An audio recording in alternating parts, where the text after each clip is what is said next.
नमियो सिद्ध शुभा गुरुवे दुपति रुई गुपति ज्ञान षटका कारण करण समर्थ मुनि गुरु संसार निवा धर्म ज्योतौ चिन्मयि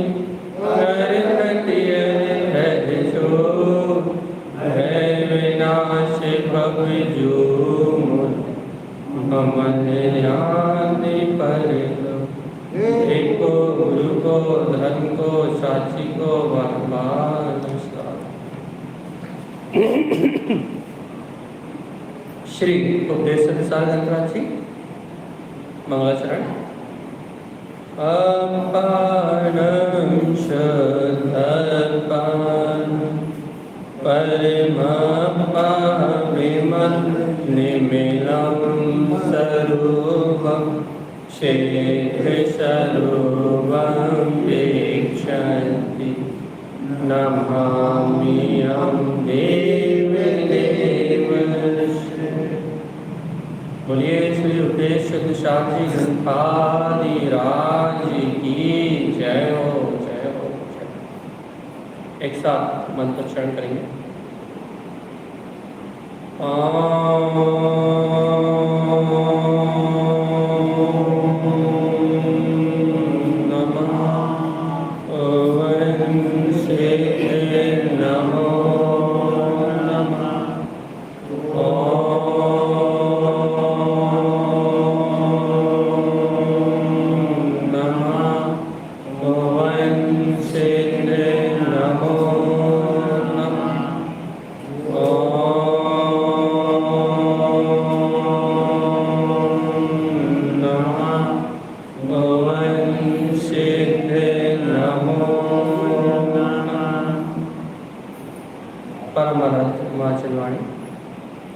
सद्गुरुवर श्रीमद चिंतारण स्वामी और सर्वज्ञ जिनेश्वर भगवान की अमृतमय ज्ञान दस्ता यह है श्री उपदेश शास्त्र ग्रंथराज जी, जहाँ श्रीमद चिंतारण देव उन्होंने सम्यक दर्शन के शुद्धि के लिए जो 8 अंगों की व्याख्या करी है, जीव को जीवन जीने की कला सिखाई है कि एक सम्यक दृष्टि जीव कैसे निशंक होकर जीवन जीता है, कैसे निर्द्वंद होकर उसकी साधना चलती है। क्योंकि संसारी जीव तो शंकाओं में जीवन जीते हैं, भय में जीवन जीते हैं। संसारी जीवों को तो हर पल भय लगा हुआ है, अपने भाव का भय है, अपनी क्रियाओं का भय। उन्हें भगवान के वचनों पे विश्वास नहीं, तो संसारी जीव तो द्वंद में जीते हैं कि क्या सही है, क्या गलत है, क्या मोक्ष मार्ग है, कहाँ आत्मा का सुख मिलेगा, कहाँ संसार का परिभ्रमण बढ़ेगा, कहाँ हमारा दुर्गतियों में गमन होगा। संसारी जीव तो सल शंकाओं में जीते हैं, कांक्षाओं में जीते हैं, राग देश की भावनाओं में जीते हैं। लेकिन जो आत्मार्थी जीव होता है, सम्यक दृष्टि जीव होता है, वो निशंकित भाव में जीता, शंका रहित जीता। उसे भगवान के द्वारा कहे हुए वस्तु स्वभाव का यथार्थ विश्वास होता है कि क्या हितकारी है और क्या अहितकारी। वो भगवान के द्वारा कहे वचनों में निशंक होता है कि मैं तो ध्रुव तत्व शुद्धात्मा हूँ और बाकी सारा परिणाम अपनी योग्यता से चल। पहला गुण निशंकपना प्रकट होता है, अंतर से सल शंकाएं द्वंद्व खत्म होते हैं, भय का नाश होता है। तो सबसे पहले वो निशंकित होता है अपने मोक्ष मार्ग में, अपने कल्याण के मार्ग में, अपनी आत्म साधना में। सबसे पहले उसके अंदर निशंकपना होता है, शंकाएं बिलाती हैं, फिर कांक्षाएं, फिर उसके अंतर उत्पन्न होने वाली अपेक्षाओं का, कांक्षा का नाश होता है, इच्छाओं का नाश होता है। नाना प्रकार की जो इच्छाएं अंतर में जन्म लेती हैं, जब वो भगवान के वचनों में निशंक होता है तो उसके मन में उठने वाली अपेक्षाएं, कांक्षाएं नष्ट होने लगती हैं। क्यों? क्योंकि उसे अपने परिपूर्ण सत्ता के होने का बोध होता है कि मैं तो वो परिपूर्ण परमात्मा हूँ, मुझे पर में किसी वस्तु की आवश्यकता है ही। अपनी परिपूर्णता, ध्रुवता का बोध होने से अंतर में कांक्षा, इच्छाएं बिलाती हैं, और जब इच्छाएं मिलाती हैं तो राग देश का व्यापार इंद्रियों में, इंद्रिय विषयों में राग देश का व्यापार छोड़ता है, गिलानी जुगुप्सा के भाव को त्यागता है और आत्मा की विचिकित्सा ना हो ऐसी परिणामों की संभाल करता है, ऐसी अपनी ध्रुव आत्मा की संभाल करता है। और राग देश की भावना से हटके जब वो निर्विचिकित्सा अंग में आचरण करता है तो उसका मोक्ष मार्ग निर्द्वंद होता है। भय से, शंकाओं से, इच्छाओं से और राग देश की भावनाओं से परे होके वो अपने मोक्ष मार्ग को अनुभव करता है। निशंकित, निकांक्षित, निर्विचिकित्सा इन तीन अंगों के साथ जब वो मोक्ष मार्ग में आगे बढ़ता है तो उसकी दृष्टि से संसार का भय टूटता है, अर्थात लोक मूर्ता, पाखंड मूर्ता और देव मूर्ता, इन तीन मूर्ताओं का भाव उसके जीवन में चला जाता है, अर्थात पर पर्याय पे दृष्टि नहीं देता। जब अंतर से निशंक होता है, निकांक्षित होता है, संसार में राग कम होता है तो वे नहीं देखता कि ये यहाँ जा रहे हैं, ये ऐसा बोल रहा है, ये पंडित जी ऐसा बता रहा है, ये विद्वान ऐसा बता रहा है। पर्यायों को देखने का काम खत्म। सहयोगों में क्या चल रहा है, सहयोगी भाव में क्या चल रहा है, मूर्ताओं को पर पर्याय के परिणाम को नहीं देखता तो अमूढ़ दृष्टि हम प्रकट होता है। दुनियादारी के प्रपंचकों से हटके अपने ध्रुव तत्व की ओर देखता है, पर्याय के प्रपंच को छोड़ता है, परिणाम की धारा को छोड़ता है और परम पारणामिक ध्रुव आत्मा की ओर देखता है तो वो बाहर के प्रपंचों से छूटता है। पर्याय दृष्टि छूटी तो बाहर के प्रपंच दिखाई देना छूटे तो क्या देखता है, अमूढ़ अरूप रूपम, अपने अरूपी स्वरूप को देखता है, अपने निरावरण स्वरूप को देखता है, अपने ममल ज्ञान विज्ञान के स्वभाव को देखता है तो उसे अमूढ़ दृष्टि अंग प्रकार हो जाता है और सारे कर्म कालिमाएं नष्ट होती। ये था क्रम, पहले निशंकित, फिर निकांक्षित, फिर निर्विचिकित्सा, फिर अमूढ़ दृष्टि। अब बात चल रही है उपगूहन, नितम। जैसे कि उपगूहन अंग क्या है?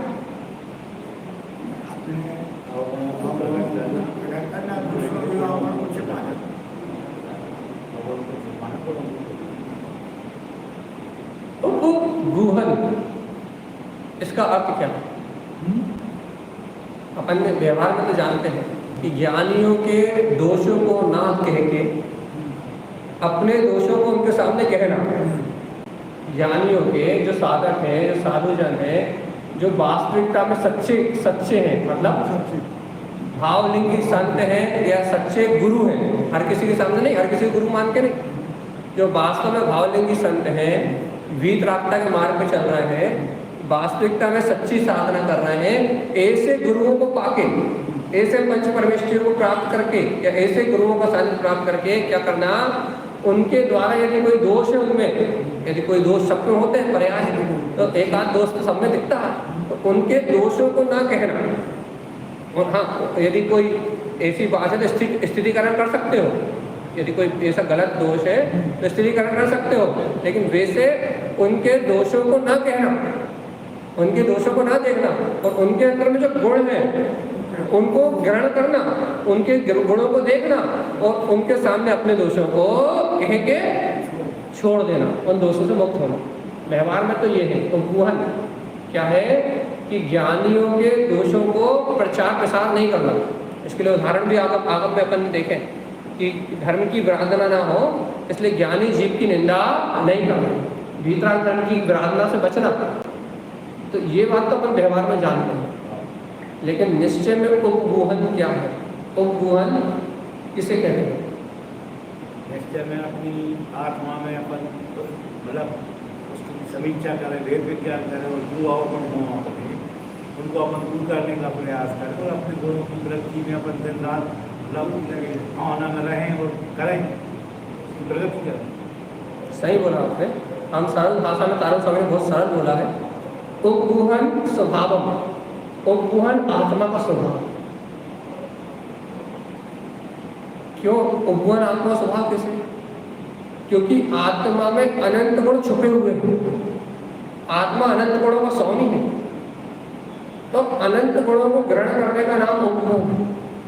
जो गुण अपने स्वभाव में छिपे हैं, जिन गुणों से उप मतलब आत्मा, गुहन मतलब ग्रहण करना, गूंथना, अपने आत्म गुणों को अपनी दृष्टि में गूंथो, अपने आत्म गुणों को ग्रहण करो और दोषों की ओर वर्तमान में पर्याय रूप जो दोष दिख रहे हैं उन्हें ना देखो, उनका त्याग करो और अपने आत्म गुणों को बुझो या ग्रहण करो या आत्म गुणों की साधना करने का नाम उद्गुण है।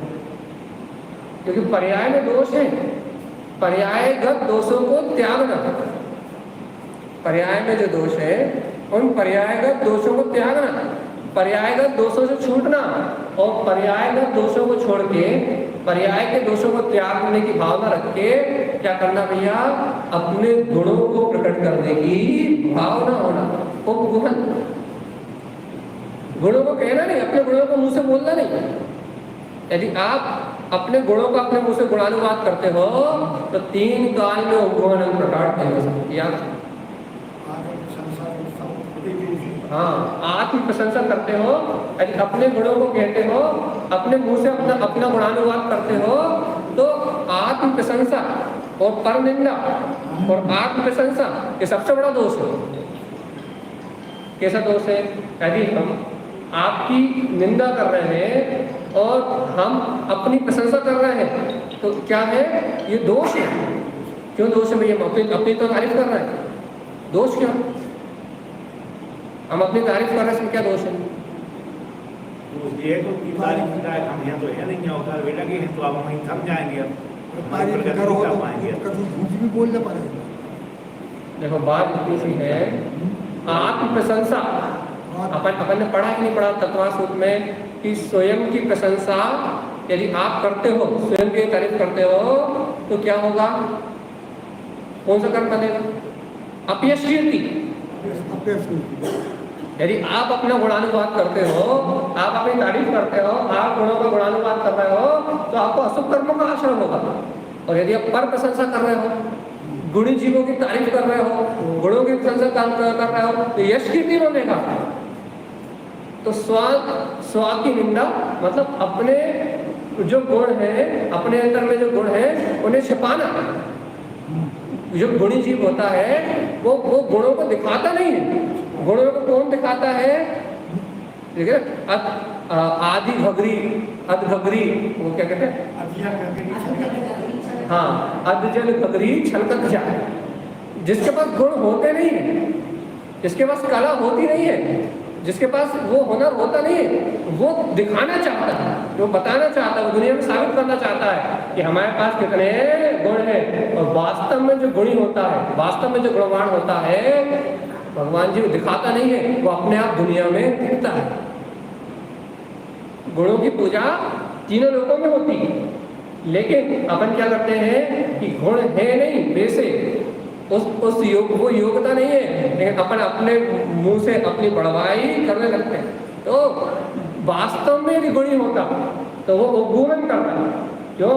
क्योंकि आप बताओ, आपके घर में रत्न रखे हो तो क्या आप उन रत्नों को रोड पे फेंक दो, दुनिया को दिखाओगे? घर में यदि सोने की ईंट हो तो छुपाओगे कि दिखाओगे? यदि घर में हीरे मोती जवाहरात हो अरबों खरबों के तो क्या करोगे? तिजोरी में बंद करके रखोगे या बाहर रोड पे चक्कर बिछा दोगे? क्या करोगे?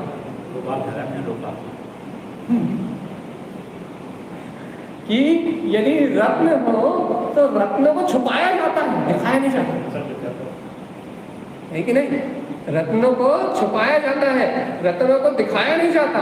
ऐसे ही जिसके अंदर गुण होते हैं, जिसके अंदर रत्नाकर्य होता है, जिसके अंदर वास्तविकता में कला होती है, वो छुपाता है।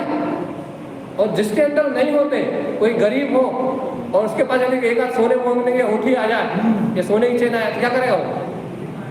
ऐसे बिल्कुल बाहर निकाल के कालर में बिल्कुल अंगूठी के ना ऐसे ऐसे घुमाते ही रहेगा। ऐसे देख लो भैया, देख लो भैया, देख लो भैया, का है? और कोई उंगली करेगा ऐसा, वो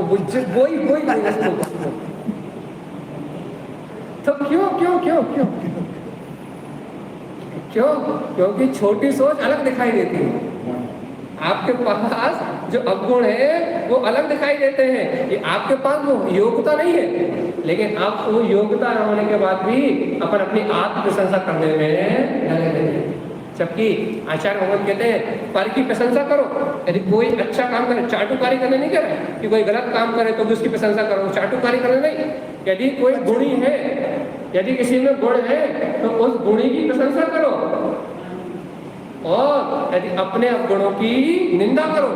ये वास्तव में पुण्य कमाने का व्यवहार में रास्ता। व्यवहार में भी यदि आप पुण्य कमाना चाहते हो तो बाहर में जिनके अंदर गुण है उनकी प्रशंसा करो, उनको उत्साह बढ़ाओ, और अपने अवगुणों की निंदा करो, अपने अवगुणों को कहो, अपने आप को बदलो, तो पुण्य का बंध होता है, पुण्य का आश्रम होता है। जब अपन दुर्गुणों का त्याग करते हैं और सद्गुणों की अनुमोदना करते हैं तो पुण्य आश्रम होता है, यश कीर्ति बंधता।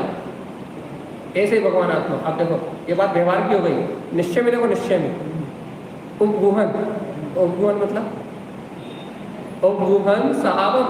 आचार्य तारण स्वामी कह रहा है उपगुहन आत्मा का स्वभाव है। कैसे स्वभाव है? अच्छा बताओ, इस समय में यहाँ बैठा हूँ, इस समय यहाँ बैठे हुए मेरी आत्मा में अनंत गुण छुपे कि नहीं छुपे? उपगुहन आत्मा का स्वभाव है। आत्मा हमेशा अपने गुणों को ढक कर रखता है, रखता कि नहीं रखता? इस समय मैं यहाँ बैठा हूँ, चाहे मेरी पर्याय कैसी भी चल रही हो, चाहे राग की चल रही हो, चाहे देश की चल रही हो, चाहे मिथ्या दर्शन की चल रही हो, चाहे अज्ञान की चल रही हो, हमारी वर्तमान सहयोग में कितनी मलिन पर्याय चल रही हो, कितना ही मलिन भाव चल रहा हो, लेकिन आप एक बार बताओ कितनी ही मलिन भावना चल रही हो, लेकिन इस समय मेरी आत्मा में अनंत गुण छुपे हुए हैं कि नहीं छुपे? तो उपगुहन आत्मा का स्वभाव है कि नहीं? आत्मा तो हमेशा अपने गुणों को अपने अंदर छिपाए हुए है, आत्मा तो हमेशा अपने गुणों को अपने अंदर समेटे हुए है, इसलिए आत्मा का स्वभाव तो उपगुहन ही है। और जब ऐसे उपगुहन स्वभाव को अपन अपने अनुभव से प्रकट कर लेते हैं, ऐसे उपगुहन स्वभाव को, अपने गुणों को जब अपन अपनी दृष्टि में ले लेते हैं, तो क्या होता है भैया, जब इन गुणों को ग्रहण करते हैं तो वो गुण अरिहंतों जैसे पर्याय में भी प्रकट हो जाते हैं, सिद्धों जैसे पर्याय में भी प्रकट हो जाते हैं। आज सिद्ध भगवान गुणों से भी सिद्ध है और पर्याय से भी सिद्ध है, उनके अनंत गुण स्वयं प्रकट हो गए हैं। अब उपगुहन आत्मा में अनंत गुण होते भी है और अनंत गुण पर्याय में प्रकट भी है, लेकिन कब कब? अनंत गुण आत्मा में छिपे भी हैं और अनंत गुण पर्याय में प्रकट भी है, लेकिन कब? सिद्ध अवस्था में प्रकट। उपगुहन सहावक। देखो तो फिर शुरू से सुनो, जब वो भगवान बनने से पहले, जब वो निशंक हुए, भगवान के द्वारा कहे मोक्ष मार्ग निशंक हुए, भगवान के द्वारा कहा हुआ वस्तु स्वरूप उन्होंने स्वीकार किया। जब अंतर से निशंक हुए, जब निशंक हुए तो अंतर से कामनाओं का नाश हुआ, कांक्षा रहित स्वभाव, कांक्षा नाम का, अर्थात निशंकित हुए तो निकांक्षित हुए। निकांक्षित हुए मतलब इच्छाओं को, मैं परिपूर्ण ध्रुव आत्मा हूँ, इच्छाओं का निरोध किया। इच्छाओं का निरोध करके क्या करा? बीज चिकित्सा की भावना को छोड़ा, राग देश की प्रवृत्ति को छोड़ा, वीत राग को प्रकट किया, निर्विचिकित्सा उनको धारण किया। वीत राग ही मेरा स्वभाव है, और क्या करा? मूल दृष्टि पर पर्याय की ओर देखना बंद कर, पर पर्याय मेरा स्वभाव नहीं है। निशंक हुए, निकांक्षित हुए, निर्विचिकित्सा में आचरण करते हुए जब समस्त मूर्ताओं को, जब समस्त लोक के परिणाम को, पर पर्याय को देखना बंद कर दिया और एक दृष्टि रह गई, अमूल अरूप, मैं तो वो निराकार परम ब्रह्म गायक तत्व आत्मा ही हूँ। जब ऐसी दृष्टि रह गई तब उपगुहन सहावक, तब उस आत्मा में जो अनंत गुण थे वो सामने झलकने लगे, वो दृष्टि में आ गए। क्या दृष्टि में आ गए?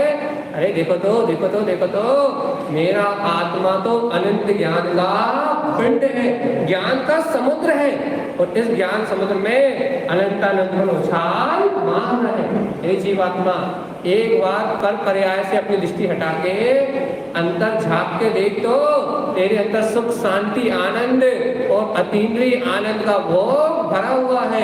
ये इंद्रिय विषय भोग के सुख तो 2 पल के हैं, 2 पल मिलेंगे और छूट जाएंगे, लेकिन तेरी आत्मा में भरा हुआ लवालब सुख तो अनंत है, अनादि और अनंत है, जो अनंत तक तेरे साथ रहेगा। ये सुख कभी छूटने वाला नहीं।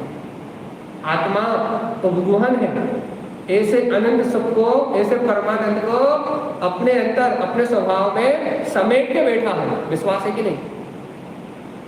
आत्मा ऐसे अनंत ज्ञान को, ऐसे परम सुख को, ऐसे परम अतीन्द्रिय आनंद को मेरा आत्मा इस समय समेटे हुए है, अब पर्याय में नहीं है, लेकिन वो अनंत अनंत चतुष्टय तो इस समय मेरी आत्मा में छुपा है कि नहीं?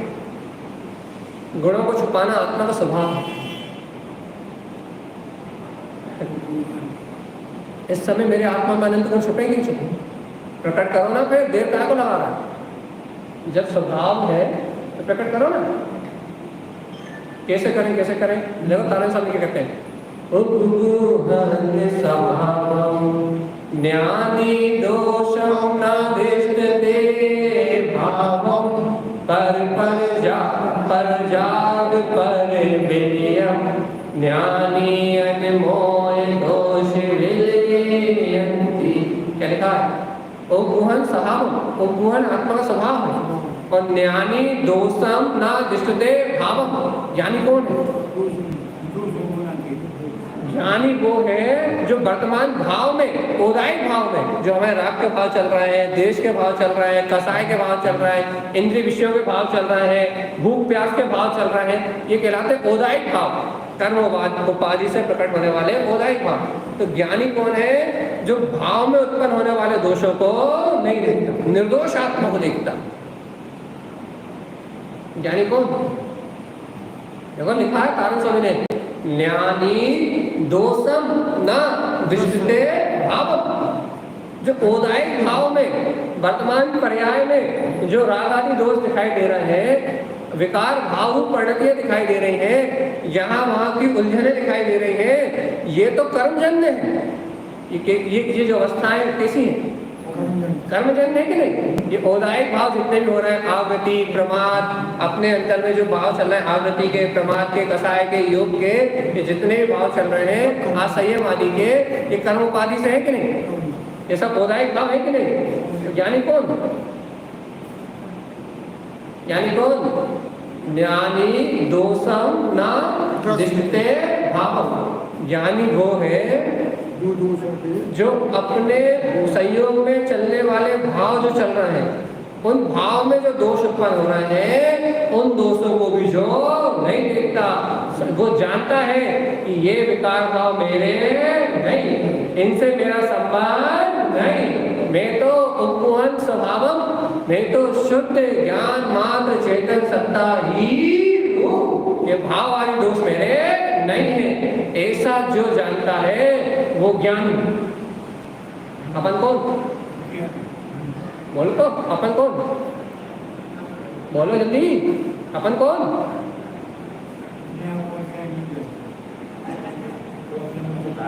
बोलो ना जल्दी, अपन कौन? ज्ञानी क्या अज्ञानी? अज्ञानी कहने में कितना मजा आता है ना।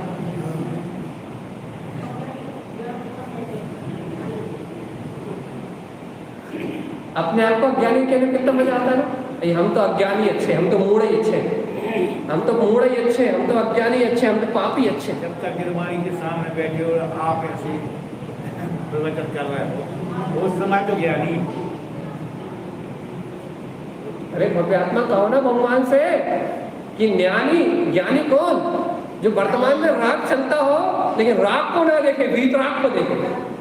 वर्तमान में मोह चलता हो, मोह परिणति को ना देखे, अपने निर्मोही स्वभाव को देखे। ज्ञानी कौन? जो स्त्री पर्याय हो लेकिन स्त्री पर्याय को ना देखे, सिद्ध स्वभाव को देखे। ज्ञानी कौन? जो बोलने बताने का परिणाम चलता हो लेकिन बोलने बताने के परिणाम के बीच में जो अपने सिद्ध स्वभाव को देखे, जो वो देखे ना कही, सुनी ना कही, हित उपजाई ना कही, और बोले तो भी ना बोले, जो अपने शाश्वत स्वभाव को देखे तो ज्ञानी। और जो पर्याय को देखे सब अज्ञानी।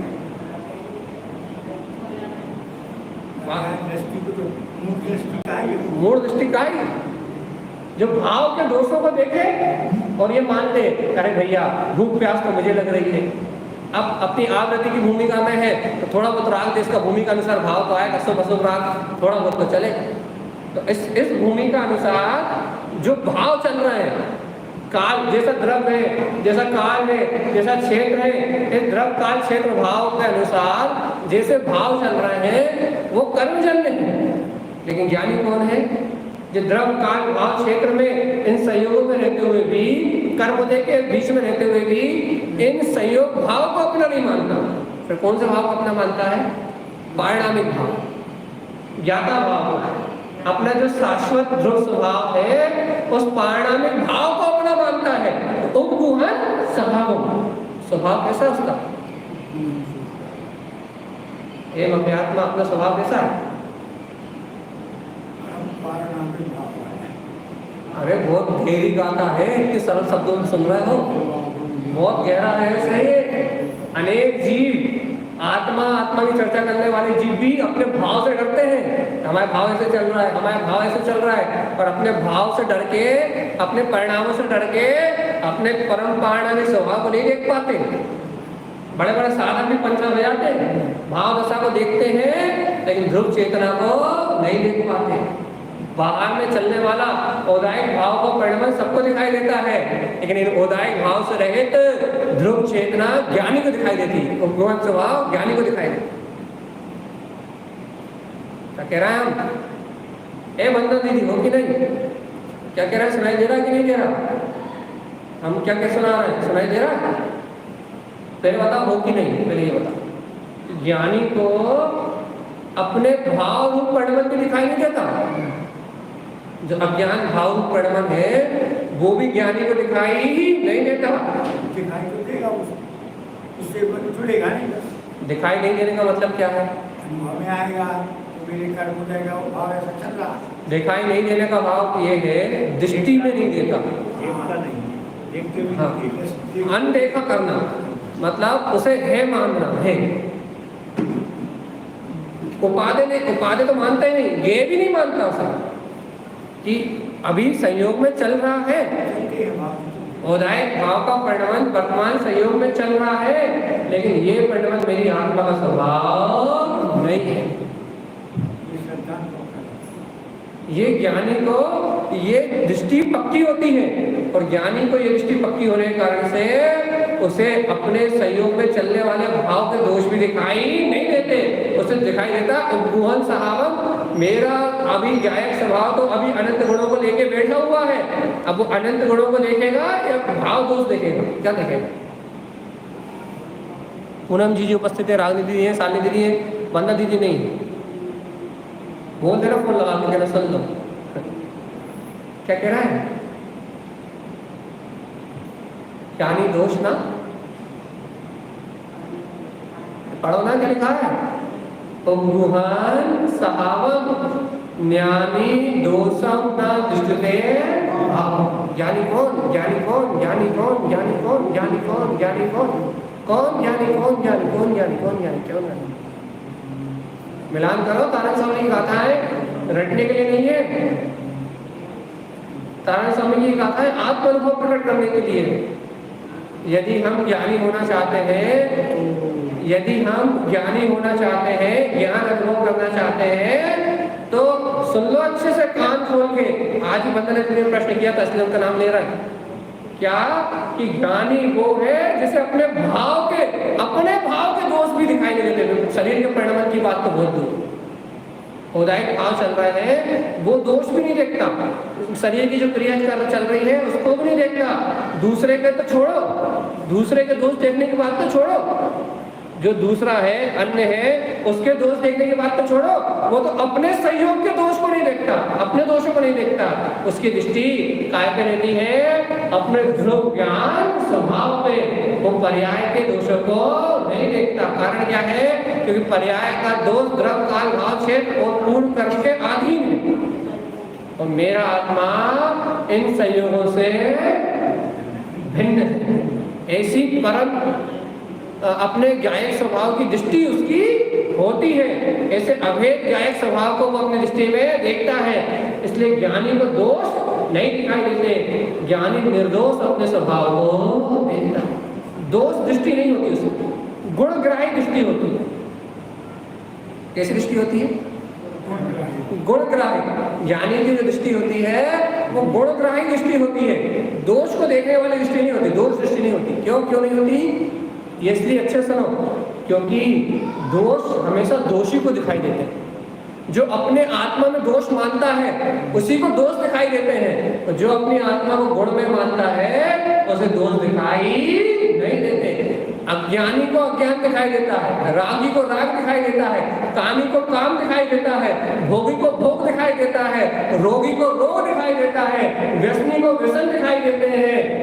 भगवान जी रसना इंद्रिय का निरूप हो तो भोजन दिखाई देता है, लेकिन यदि कोई ज्ञानी हो तो फिर दोष नहीं दिखाई देते। दोष से दोष दिखते हैं, दोष की दृष्टि से दोष दिखते हैं, ज्ञान की दृष्टि से दोष दिखाई नहीं देते। इसलिए ज्ञानी को यदि अपने पर्याय के दोष दिखाई देते हैं तो वो उन्हें नहीं देखता, वो अपने गुण में स्वभाव को देखता है, और अपने गुण में स्वभाव का आश्रय लेने से, अपने ध्रुव स्वभाव का आश्रय लेने से उसके सारे दोष खत्म हो जाते हैं और वो निर्दोष हो जाता है। निर्दोष कौन कौन कौन कौन कौन? हाँ, और हम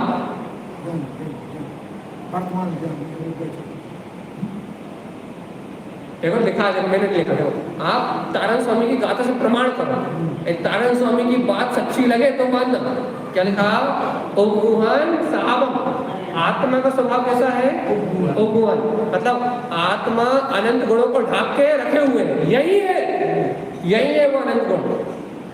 अब दिखाई किसको देंगे?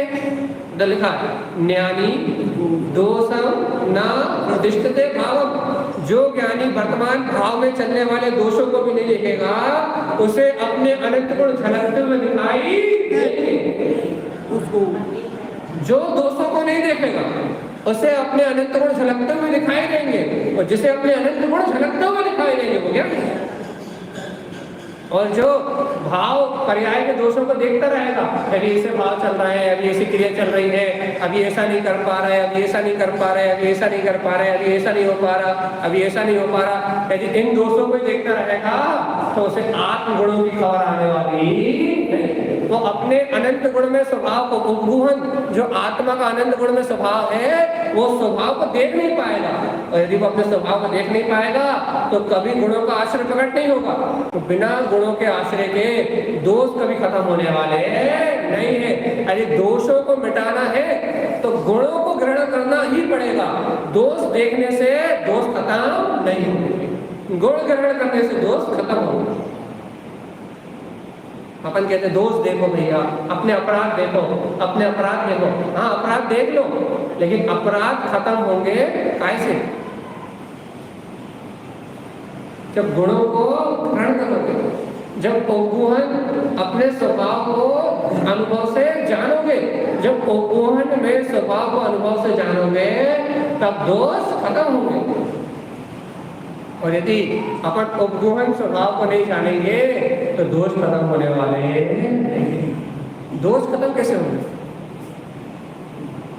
जब गुणों को ग्रहण करेंगे तो दोष खत्म होंगे, और दोषों को देखेंगे तो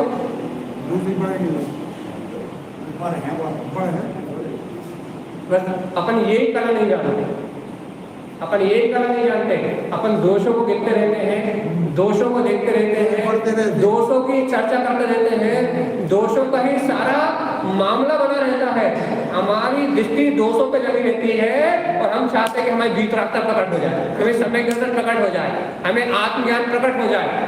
हम गुणों को देखना नहीं चाहते, गुणों को ग्रहण नहीं करना चाहते, अपनी बुराइयों को देखते हैं और दूसरों की भी बुराइयों को देखते हैं, अपने विभाव भाव को देखते हैं और दुनिया के भी विभाव भाव को देखते हैं, लेकिन अंतर आत्मा में छुपे गुणों को देखना नहीं चाहते। अब गुणों को देखना चाहते नहीं हो तो क्या चाहते हो? सम्यक दर्शन हो जाए। गुण आज तो हमारे राग के भाव चल रहा है, आज तो हमारे द्वेष के भाव चल रहे हैं, आज तो हमारे कर्तव्य के भाव चल रहे हैं, आज तो हमारे भोक्तत्व के भाव चल रहे हैं, आज तो हमारे बुरे बुरे भाव चल रहे हैं। अपन क्या देखते हैं? चलिए, गुण देखते हैं कि दोष देखते हैं? आज में भाव, हमारे ऐसे भाव चल रहा है, इसके ऐसे भाव चल रहा है, इसने ऐसा कह दिया, उसने ऐसा कह दिया। हम पूरा औदायिक भाव जो है कर्म जैसे जो भाव चल रहा है जो शरीर के संयोग से भाव चल रहे हैं, जो पुत्र परिवार के निमित्त से भाव चल रहे हैं, जो क्या बोलते हैं पर निमित्त से जो भाव चल रहा है, उन भाव को देखते हैं। लेकिन उन भाव के पीछे भगवान स्वभाव मेरा अनंत गुण में स्वभाव छुपा हुआ है, उसको देखना भूल जाते हैं। अब दोष को देखोगे, अपने विकारों को देखते रहोगे, विकारी भाव को देखते रहोगे, विकारी भाव को ही और दृष्टि बनाए रखोगे, तब बताओ विकार से विकार बढ़ेगा क्या धुलेगा? अच्छा बताओ, कीचड़ से कपड़े साफ होंगे गंदे होंगे?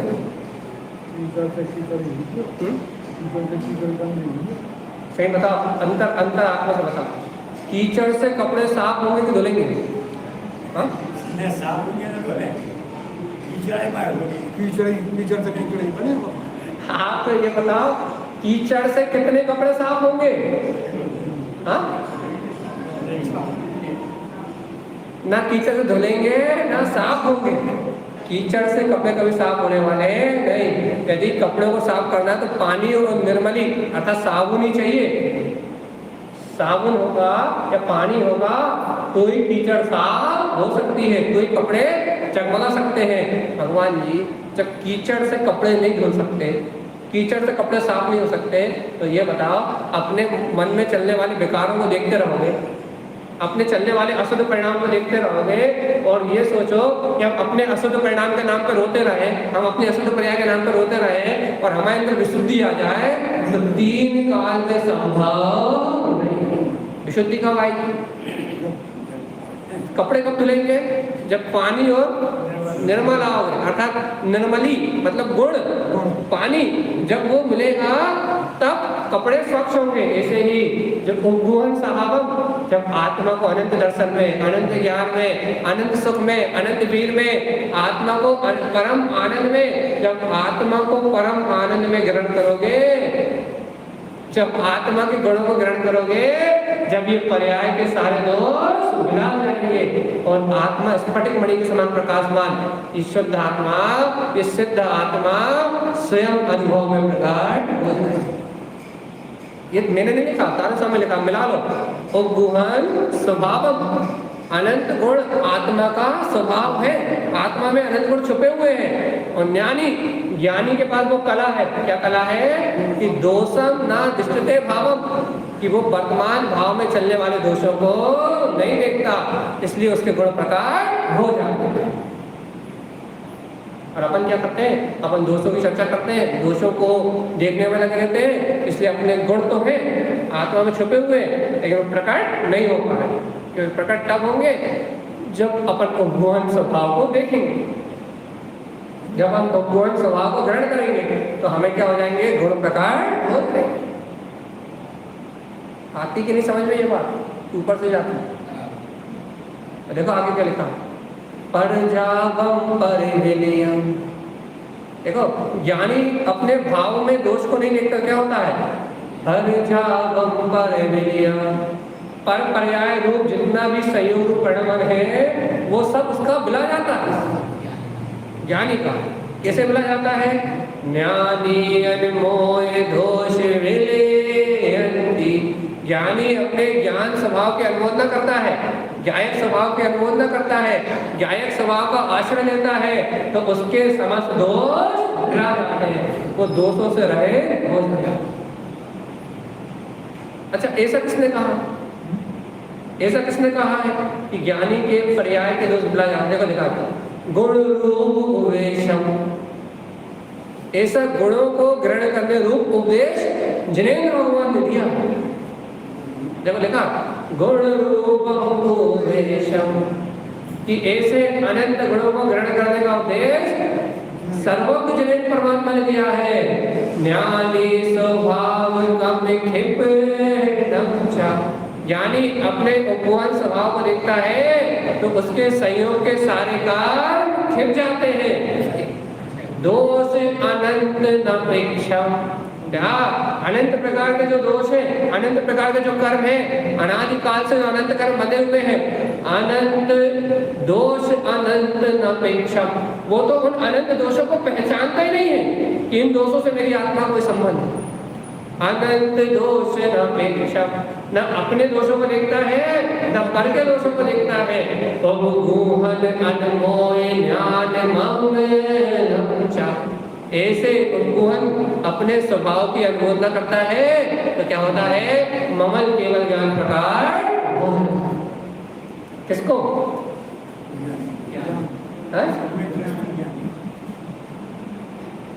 कहा भैया कोने हुए पैसा?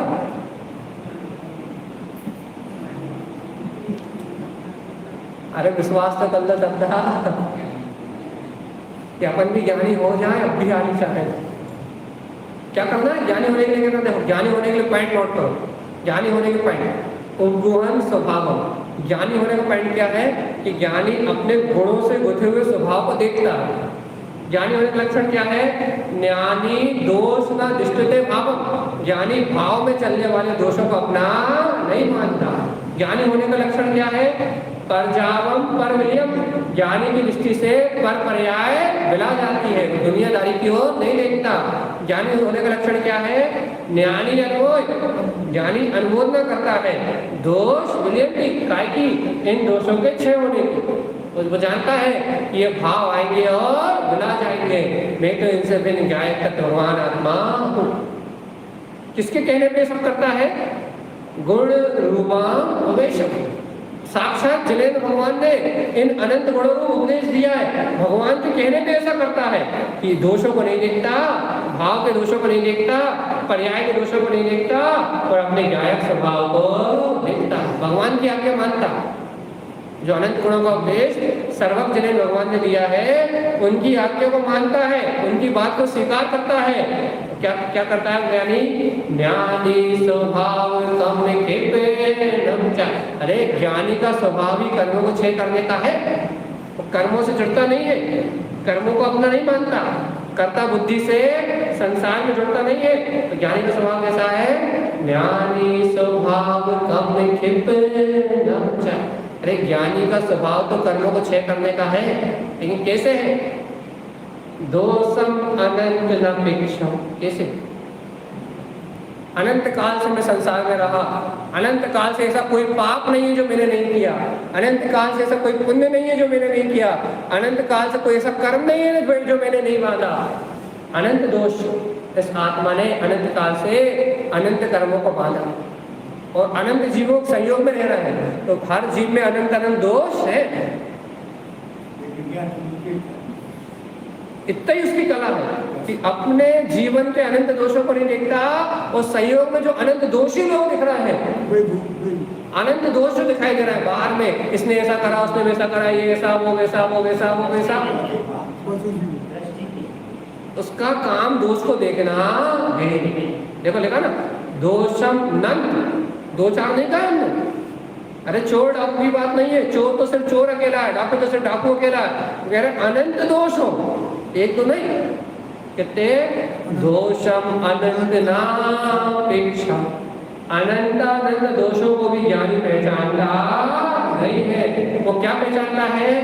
ज्ञानी उपगुहन अनमोय ज्ञान लक्ष्य, वो जानता है मेरी आत्मा में तो अनंत गुणों का समुदाय भरा पड़ा है।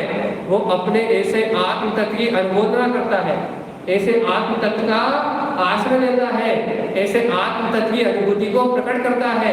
ज्ञान ममलक्षा, इससे उसे ममल केवल ज्ञान की प्राप्ति हो जाती है और वो अनंत गुणों की खान अरिहंत दशा सिद्ध दशा को प्राप्त कर लेता है। कौन?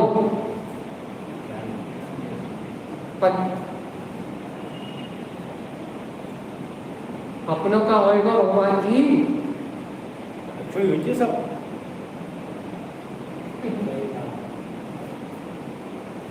देखो ये दोषों को देखना छोड़ दो। अब गुरु महाराज की बात सुनते तो मान जाओ, चाहे हमारे हो चाहे अपने हो, दोष से आत्मा का संबंध नहीं। आत्मा तो गुणों का समुदाय है। और जब अपने गुणों के समुदाय को देखोगे, अपने अनंत गुणों में स्वभाव को देखोगे, तो गुणों को देखोगे तो गुणों की प्रकटता हो जाएगी। दोष को देखोगे तो कभी अज्ञान मानसिकता से बाहर नहीं निकल पाओगे और गुणों का आश्रय लोगे तो पर्याय के दोष भिला जाएंगे और अनंत गुण प्रकार हो जाएंगे। लेकिन तब तुम गुहन सहा जब अपने उपगुण स्वभाव को देखेंगे तब, पर को देखेंगे तो कुछ नहीं बनेगा। आत्म तत्व को देखेंगे तो अपना काम सिद्ध हो जाएगा। अरे भीख भीख मांगने का मार्ग नहीं है, भिखारियों का मार्ग नहीं, ये अरिहंत से मांगने का मार्ग नहीं है। तारण स्वामी कहते हैं जिनवर स्वामी तू बड़ो, तो मैं जिनवर हूँ तो भलो।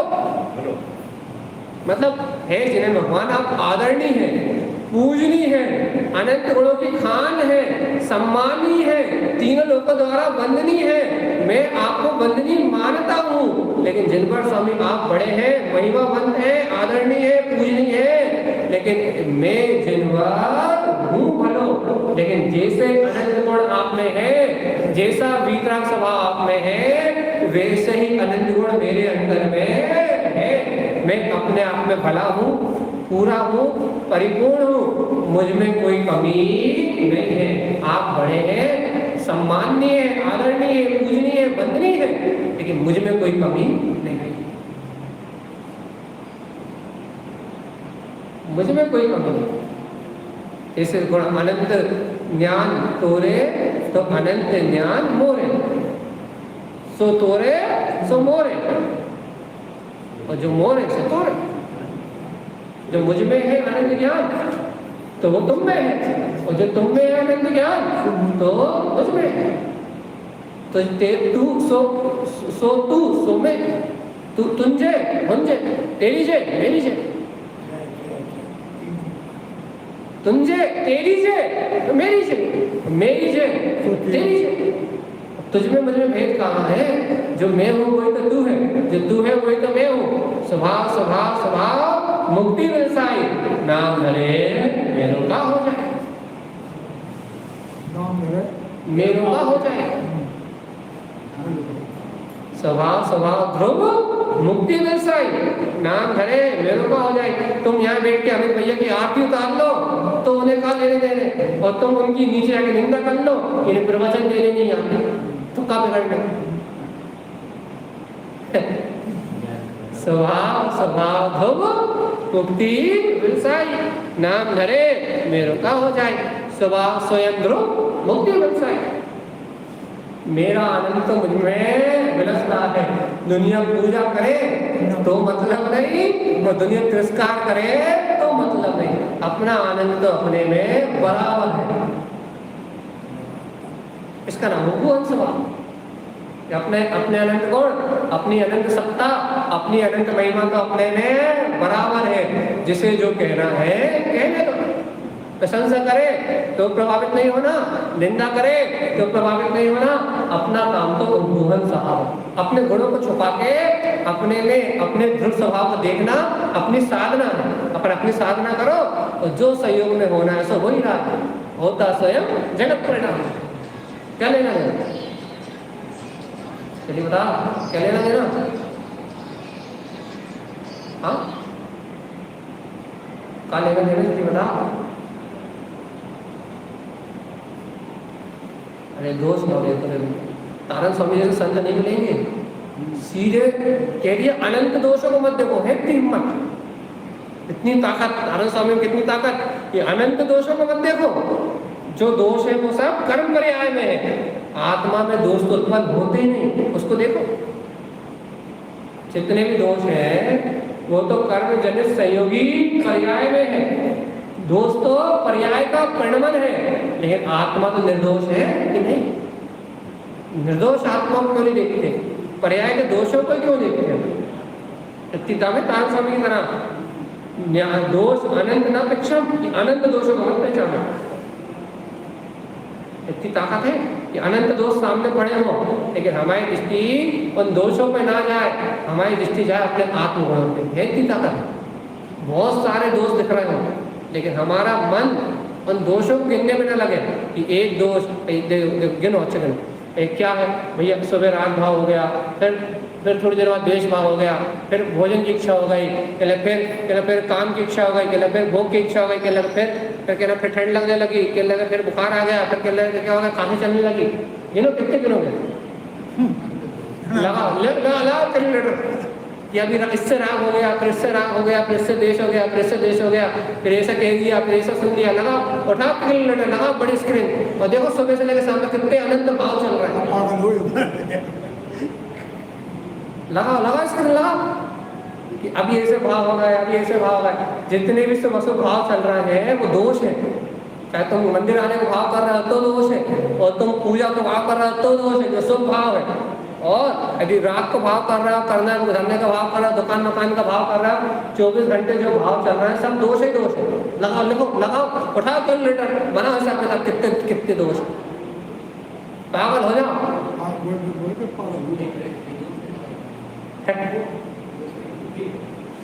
24 घंटे पागल हो जाओ, दिमाग फट जाए कि दत्ता हमने कुछ अच्छे भाव करे भी नहीं करे, दिन भर पाप के अलावा कर यदि दोष देखने लगो, दोषों का खाता खोलो तो इतने हैं, इतने इतने गिन नहीं पाओ, समझ लेके शाम तक पागल हो जाओ कि भाव तो बिल्कुल बाहर ही बाहर के परे करके चल रहे हैं। और भैया यदि जा स्वीकार कर लो कि जे अनंत दोषों से मेरी चेतना का कोई संबंध नहीं है, और अपनी आत्मा को देख लो तो वो अनंत दोष अपने आप ही धीरे धीरे करके खत्म हो जाएंगे। सच्चा श्रद्धान, सच्चा ज्ञान और सच्चा चारित्र जैसे जैसे बढ़ेगा अपने आप ही दोषों का नाश हो जाएगा, और मेरा आत्मा रत्नात्रय का धारी निर्दोष हो जाएगा। पता क्या करना, कापी पेन ले लो। यदि दोष देखने में ज़्यादा मजा आता है तो सुबह मैंने कितने भाव करे, कितने बार भोजन के भाव आए, कितने बार राग के भाव आए, कितने बार द्वेष के भाव आए, कॉपी लेके लिखो, एक दिन में पागल हो जाओगे। एक दिन में ही सुबह से लेकर रात तक में पागल हो जाओगे, पागल खाने भेजना पड़ेगा। और यदि कल्याण करना है तो अब यानी खत्म, इनसे मेरा कोई लेना देना ही नहीं। इन दोषों से, इन विकार भाव से, इन विकार रूप संयोग से मेरा कोई लेना देना ही नहीं है। मैं तो आस्पर्शी भगवान आत्मा हूँ, कोई विकार भाव मेरी आत्मा को छू भी नहीं सकता। ये सत्य है। कितने अच्छे पढ़ते हैं, मैं ज्ञानानंद स्वभावे हूँ, मैं ज्ञानानंद स्वभावे। इतने अच्छे से पढ़ते हैं कि आप आस्पर्शी हो, अरूपी हो, पर की मुझ में गंध नहीं, पर्याय दोष मेरे है ही नहीं। मैं तो आप प्रभावी ज्ञान आनंद में परमात्मा हो।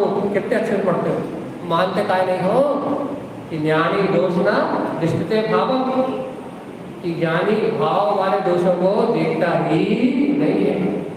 ज्ञानी भाव के दोषों को देखता ही नहीं है। ज्ञानी कोई है जो दोष को ना देखे। दोषों को गिनने का काम अज्ञानी का है। दोषों की गिनती करने वाले अज्ञानी है, गुणों को ग्रहण करने वाले ज्ञानी है। अब तो ज्ञानी हो जाओ कि नहीं? ए भैया, ए बहुजन, अब तो ज्ञानी हो जाओ कि नहीं? नहीं होने।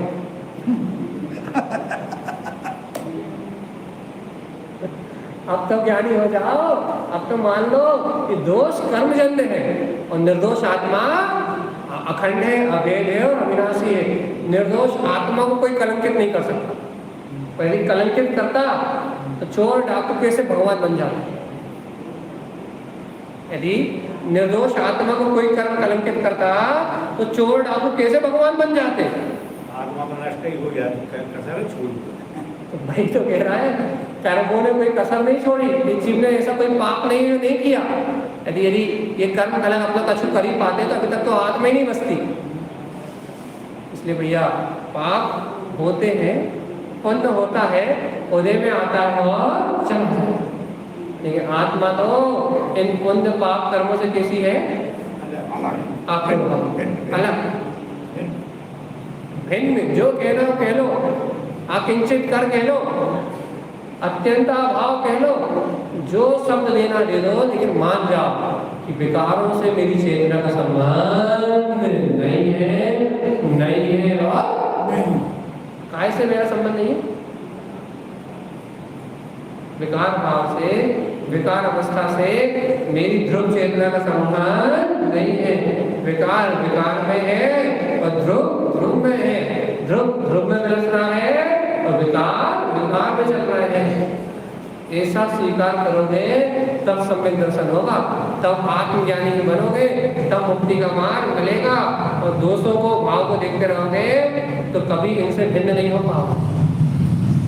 भाई अब तो समय होने की है और एक कगार पे लगभग 55 मिनट हो चुके हैं, 5 मिनट और बचे। अब 5 मिनट हमारी इच्छा में गाथा का एक बार समझ लें, मिलाइए। गाथा नंबर 480 और 481 दोनों गाथाओं का बहुत अच्छे से।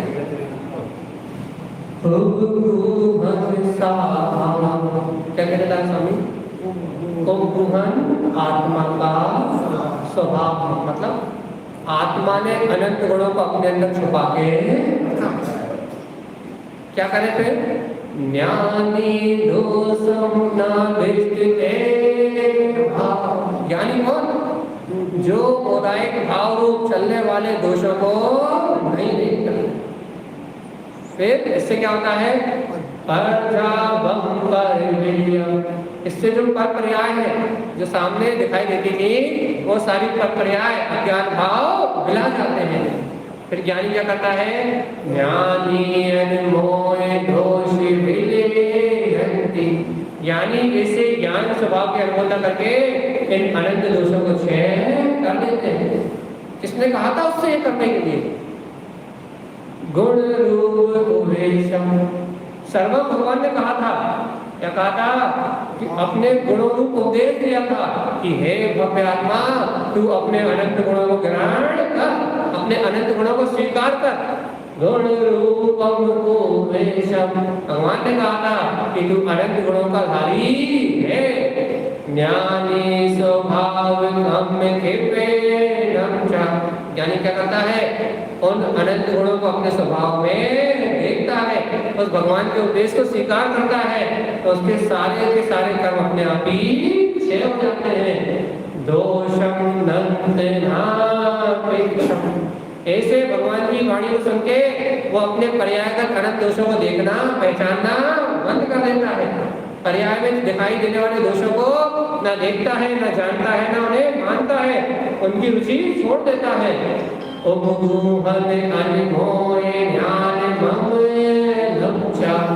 ऐसे उपगुहन स्वभाव की अनुमोदना करने से ममल केवल ज्ञान से प्रकट हो जाता है। तो वो ज्ञानी अपने ही उपगुहन अंग से संयुक्त होकर अपने ही ममल केवल ज्ञान के अनुभव से अपनी मुक्ति का मार्ग बना देता। कौन? हाँ, हम का ज्ञान होंगे। अरे कभी तो बोलो हम। आप जब कह रहे कि मैं बना रही था, जय तो पूछ रहे क्या बना रही था कि हम खुद अपने आप को ज्ञानी स्वीकार तो करें कि भगवान की वाणी सुन के हमारी प्रज्ञा जाग रही है, हमारा बोध जाग रहा है, और हम भी अनंत दोषों को न देख के अपने गुणों को देखने लगे हैं। अब तो गुणों को ग्रहण करके मुक्ति को प्राप्त करने का समय है। अब दोषों को देख के संसार में भटकने का समय खत्म।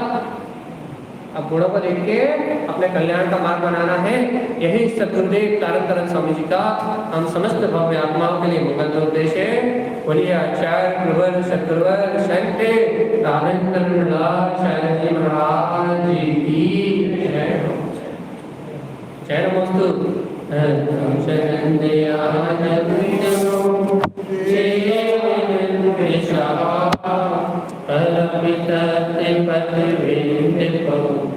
नमियों से ज्ञान गुरु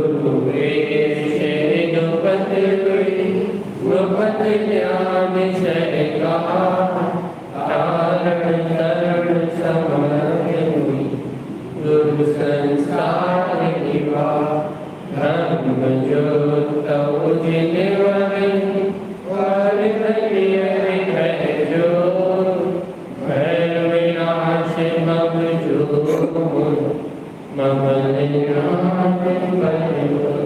देखो गुरु को धर्म को साक्षी को चलिए साहब।